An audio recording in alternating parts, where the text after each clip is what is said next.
A Bitter Taste by Purefoy's Girl.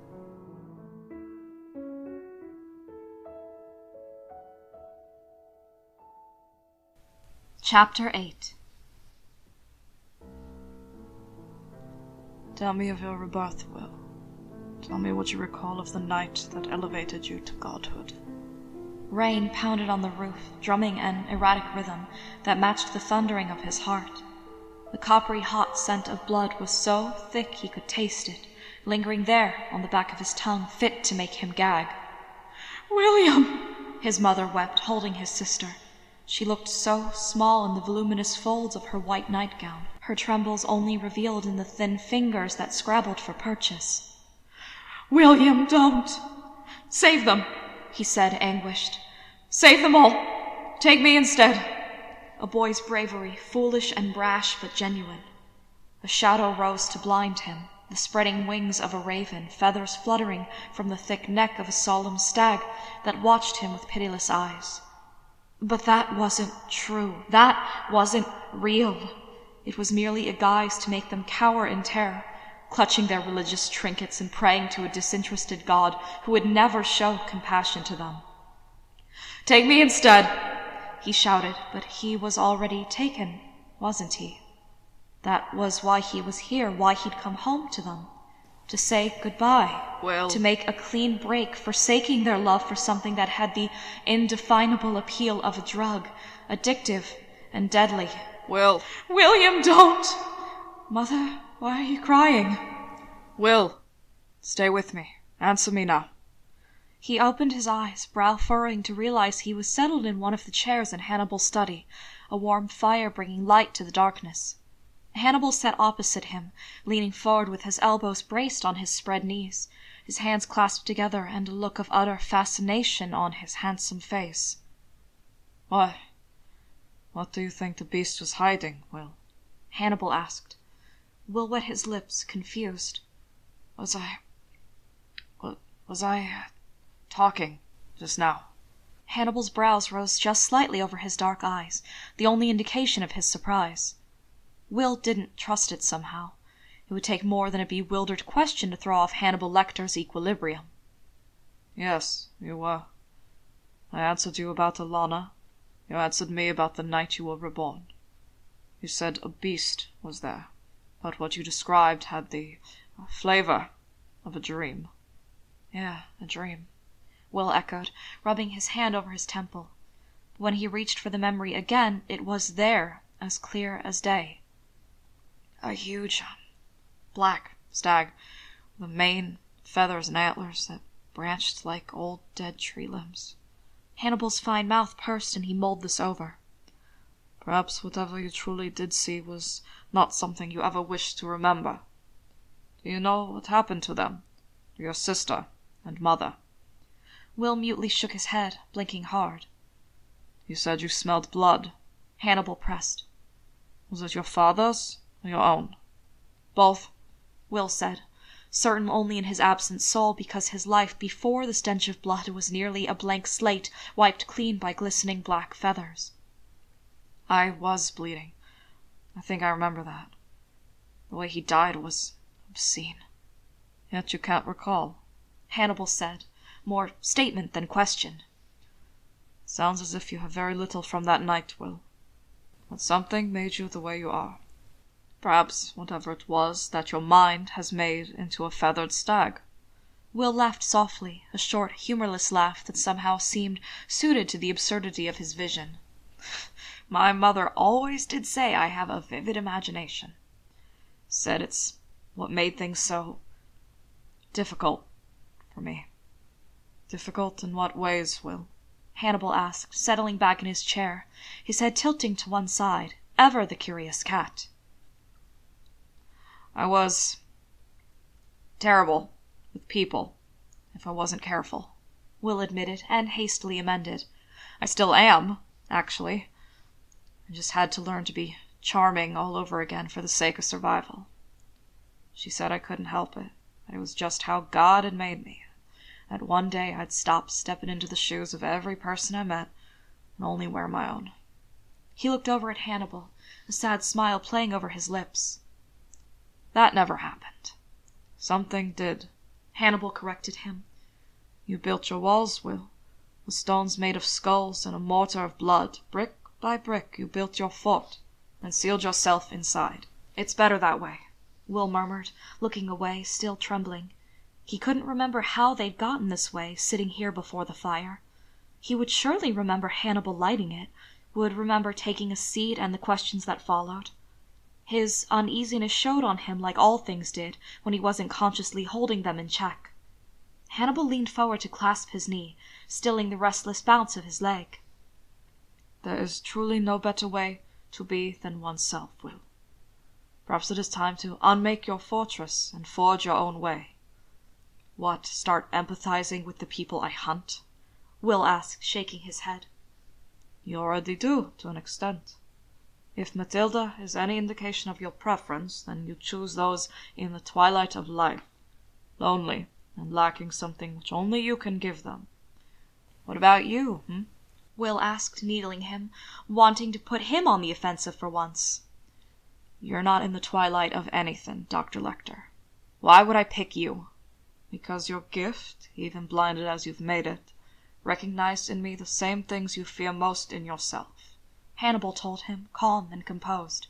He squeezed Will's knee once, slightly, softly. I can help you, Will. You know that I can. I may even be able to unlock those memories of yours. Will shook his head mutely. You can't. I've tried ever since that night. Something happened that night that you simply cannot bear. But it wants out, Will, and badly. Some growing part of your psyche is determined to set it free and allow you into your full potential. And how do you propose to help things along, Dr. Lecter? Will asked, bitter and sad. Hannibal smiled then, sharp teeth revealed behind his fine lips. It is time I see you hunt, Will. That would make a good start. He didn't explain himself, how he selected someone or how he operated. He simply went out into the darkness that had risen in between times and closed his eyes. Life blossomed around him, the thrum and pull of blood coursing through bodies. He could feel them all, but strangely not Hannibal. There was a black gaping space at his side where he felt heat, but no answer to his questing touch. It was unusual enough in his experience to be odd, to distract him momentarily, but then that pulse became a drum thudding between his ears, and Will let it draw him out into the darkness. He never really timed himself, never knew how long it took to choose. Sometimes it took days, finding and selecting, charming his way in. Other times, like in Matilda's case, and even Hannibal's, it was a split-second decision based on impulse born of empathy turned inward on itself to serve the beast within. He moved, that black gap lingering just behind him as he thread his way through the streets and alleyways, searching and searching. He wanted to choose with mercy this time, not with greed or simple driving hunger. Hannibal wanted to see what he was, and Will wanted to show him how it had been when he'd first been reborn, how he tried to make it every time after. The darkness and pulse narrowed, fading down to a single, thready whisper behind a thin door. The hallway was dim and close, empty, the kind of sad aged place that had once been beautiful before succumbing to the inevitable decay. Litter was strewn to either side of the door, carefully swept away from the small, tattered welcome mat. Will took a deep breath, his eyes darting to the surroundings, his heart trembling in his chest. He didn't knock. It didn't work like that, by invitation only. No garlic necklace or silver cross would keep him from taking what he'd come for. No prayers or supplications, no piteous pleas for mercy. Once, maybe, when he was still young. Once, before he'd learned his gift had another facet, one he could share in exchange for what was left of their lives. He turned the knob. The bolt was thrown, but his unnatural strength pushed it straight through the dried, flaking wood. The chain snapped with one smooth motion, the door opening onto a dingy apartment. It was clean, but haphazard, cluttered with the years of a life lived. Will saw a wisp of cotton fluff hair over the top of a single chair, situated before the blaring television. The pulsing ended there, an erratic thump that skipped and jumped and stuttered, an engine finally failing after all this time. The familiar distance fell over him like an insulating cloak, a thick pane of impenetrable glass between himself and the old woman nodding in her chair. He was before her now, watching her wake with emotionless calm. Her rheumy eyes lifted, startled, her knotted fingers spreading with surprise. Will crouched before her, taking her face in his hands to stare into her blue eyes. She was too mystified by what was happening to protest or move, shocked into immobility. "Do you miss him?" Will asked, a catalogue of the room telling him of a life partner, a husband since the days of sepia photos gone white at the edges, everyday smiles of less than perfect people turned beauteous with shared love. "I do," she said, her thready voice cracking. Tears formed in her eyes, her withered hands pressed to Will's cheeks, mirroring his own hold. "Are you an angel?" "I can be," he told her, all the long lonely years of her life pushing against him like the crush of a vice. "What do you want most in this world? Name me that thing." "I want to be with my husband," she wept, shaking in his hands. Will felt it move through him, his gift, bending outwards like a convex lens, focusing outside of himself instead of in. It was an aspect of his rebirth, this sharing, a means of making others like himself, if only for a blink in time. She stilled in his grasp, her eyes widening with delight at what his inside-out world showed her, spinning a web of her memories and dreams to create one last moment of peaceful joy. When he tipped her head, she didn't even react. She was murmuring to someone long lost to her when he sank his teeth into the meat of her throat, unerringly finding the flow of her life feeding up through her neck. She was laughing as she died, laughing and taking Will with her, both of them drenched in warmth as the knowledge that everything was finally as it should be. "Will, where are you right now?" He opened his eyes. The heat that had been sunlight inside of him became cooling blood. Her laughter became the soft gurgle of her final breath. Her frail body slumped to one side in the chair that had been her husband's, limp in death. He looked up right into Hannibal Lecter's glittering amber eyes and small, delighted smile. "Stay with me, Will," he chided, treading cautiously around the chair to get a better look at what remained. It wasn't much. When he was lost there with them in the bubble of the illusion, the monster in him did as it wished. Her neck was laid open to the glistening cartilage of her trachea and the bones of her cervical spine. Pieces of her clung to his face, and he wiped reflexively with a hand that was bloody to the wrist, worsening what he'd tried to remedy. "I'm impressed," Hannibal said, clearly pleased with what he'd seen. "Your ferocity is a beautiful thing to behold." "I wouldn't know," Will said, staggering to his feet, satiated once more. "She wasn't frightened, even as you devoured her," Hannibal said, pride shining in his eyes. "How do you know that?" Will asked, pressing the heels of his hands to his closed eyes, leaving bloody prints behind. "She was laughing," Hannibal answered him, acutely interested in his reactions. "It's a gift, Will. A rare and startling gift." Will laughed. It was tinged with hysteria, the rush of death still drumming at his temples and rendering him giddy. "The beautiful gift of destruction," he sighed, looking at the mess he'd made of her. And no one would miss her. No children left, no grandchildren near, no great-grandchildren who cared. She would be carelessly tossed into the growing void of unsolved violent crimes, cremated and scattered, free to travel the wind far from the home where she died. Hannibal reached for him, cupping the back of his head to pull him close. There was intimacy now in the presence of death that had lacked in the heat of his bed. There was warmth and closeness in the way he tipped his head to Will's, only just avoiding getting bloody in the process. "You live forever," he murmured, every word a pulse of heat against Will's wet mouth. "You make them a part of you and grant them immortality." Will blinked but met his gaze, holding it with all the strength he had left. "That is a beautiful gift, Will."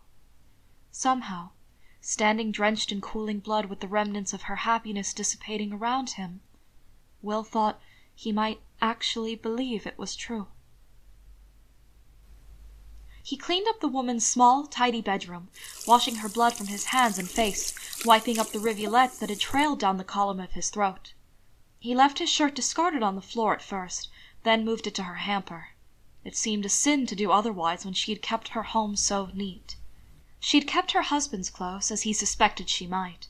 He dragged a musty-smelling flannel from its hanger and pulled it on, rolling it back over his slender wrists to counter the length of the sleeves. When he returned to the living room, it was to find Hannibal still gazing at the woman's remains with critical, studying eyes. "Now what?" he asked, his hair dripping water down his spine, trickles of it running in rivulets down his cheeks. He brushed it away absently, the taste of meat heavy in his mouth. Hannibal transferred that fathomless gaze to Will, his face set in solemn lines. "Your preferred prey is rather too spare for my needs, I'm afraid. You hunt with mercy and feeling, Will, however little you realize it. And that isn't to your taste?" Hannibal's mouth pressed slightly in what might have been disapproval. "I don't make friends with my food. Whatever finds its way to my table is not suitable to be treated with such dignity." "Dignity?" Will echoed, staring at her neck where the wetness was turning dark and the bone was drying. "Yes, dignity," he repeated, following Will's gaze. "Saved before the grindstone of society crushed the last of the life out of her. When I hunt, Will, I am not culling the herd or playing angel of mercy. I hunt for purpose, and mercy has no place there." Hannibal looked down at the woman again, committing the scene to memory, and then left him there, walking away with the same silent, fluid grace of a large cat. Will didn't follow. He knew beyond a shadow of a doubt that following Hannibal on the heels of his own hunt would do little more than earn him the man's irritation. He'd seen Will in action just as he'd wished. He'd never once hinted at allowing Will to watch him in return. He made his own solitary way back to Hannibal's house, turning things over in his mind. He couldn't decide if it had been a failure or not, what he'd shown Hannibal this evening. Yes, it was one of the softer ways to slake his thirst, bereft of the violent, strong hunger could incite. Yes, she had been terribly aged compared to his usual fare, far past the point of wanting a taste of him in return. But he'd felt it was important for Hannibal to see him this way. It was important to him that Hannibal know about his gift, the question, the way it could be beautiful. He'd wanted to show Hannibal something beautiful because he knew how much Hannibal appreciated beautiful things. Behind him, he heard the soft clickety-clack of feathered, fetlocked hoofs, rhythmic and steady. The shadow thrown over his own gave him branching antlers like old, dead tree branches. Hot breath blew against his nape, and he turned, startled, but it was only the warm night breeze rifling through his hair, after all.